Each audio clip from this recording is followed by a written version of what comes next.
Ngayong araw na to ay pangalawang araw sa pagdiriwang ng piyesta dito sa aming bayan. Ngayong araw din magaganap yung dance competition kaya huling practice na namin to. Isa din kasi tayo sa binigyan ng opportunity kaya grab rider ko na. Grab the opportunity pala. Ito nga ay tapos na kami mag-practice at umuwi muna kami para manghapunan. Pag-uwi namin ang sarap ng ulam. Lasang pinapaitan.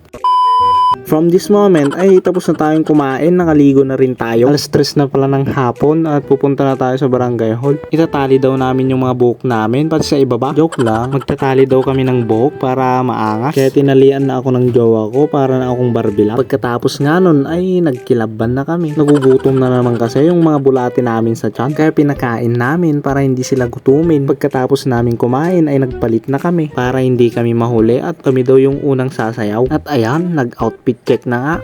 Bang, bang, yun gang ba? So ayan, nandito na tayo sa Araneta, Quezon. Nagtatagargar na pala dito yung tuhod ko sa sobrang dami ng tao. Pero okay lang yan, basta't kasama ko ang jowa ko. Dalawa pala kaming kasali para i-representa yung barangay namin. At madami din kaming mga kasamang barangay officials. Kaya panoorin natin yung intro ng sayaw namin.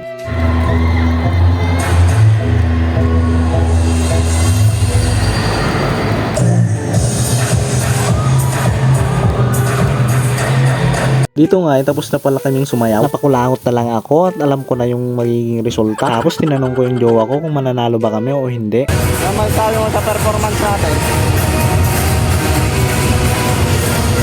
Ayan, nagdugong na lang ulit ako tapos umuwi na kami. Nagtatawanan kami dyan kasi marami akong naipong kulangot tapos binigay ko sa kanya or the share. Nag-bis na pala kami kasi gusto naming magperya. Kasi matagal na dito yung peryahan namin pero hindi kami makapunta-punta kasi wala kaming pera. Kawawa naman kami. Dapat pag pumunta ka sa mga ganitong perya ay madami kang dalang pera. Ay kung wala ay magugutom ka talaga, promises. At ayan, naka-budget meal lang pala yung dala namin ditong pera. Saktong busog lang ba? Yan, pagkatapos ng shawarma, kwek-kwek na naman. Tumusok-tusok na ako ng kwek-kwek dyan. Hindi ko alam na sobra yata tinagala.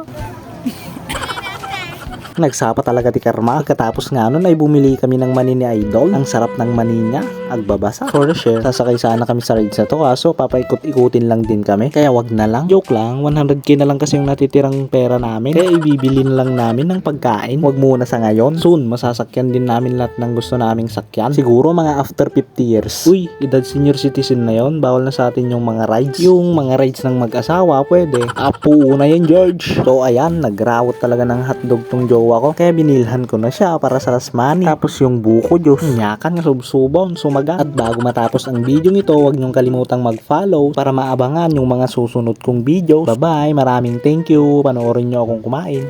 Why?